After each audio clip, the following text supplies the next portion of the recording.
when the snow was at its worst. Mahoney and his snowmobile were at their best. That was quite the snowmobile ride.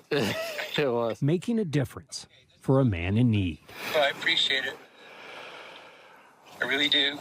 It's awesome to be part of that.